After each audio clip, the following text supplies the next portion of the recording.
For many of us, the Oliver Kelly Farm was a field trip in elementary school or a summer activity we remember from our earlier years. The Minnesota Historical Society is doing its best to make sure current and future generations of Central Minnesota youth have those same opportunities. Site manager Bob Quist says the new improvements to the farm were meant to enhance the already elaborate story Oliver Kelly Farm was telling. Well, what we did is we took and built on our brand of an 1860s farmstead that was interactive, where we told the story of Minnesota farming in the 19th century, to an expanded area where we're really telling the story of Minnesota's agriculture over time, through today.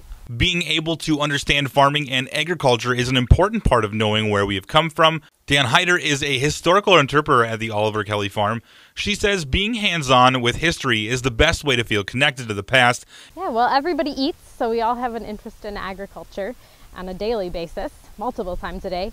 And there are a lot of misconceptions about agriculture or opinions about agriculture, but it's good for us to be here and be able to put modern concerns and issues about agriculture in a historical perspective. Well, here's the system that we have now, here's what it used to be, and here's why those changes have come about to bring us to where we are now. And some wonder, why should I go to a museum when I can just look all this information up on the internet? Jason Luthold is an interpreter at Oliver Kelly Farm. He says to truly appreciate farming and Minnesota agriculture, it must be experienced hands-on. In general, people take more away from a hands-on, an up-close, a first-person experience. It'd be like saying, you know, why would you go to, you know, an art museum or a history museum to look at a painting or a historical artifact when you can just look up a picture online?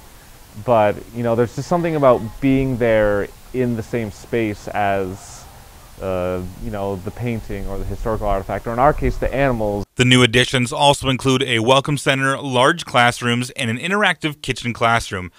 Justin LeBounty, WJON.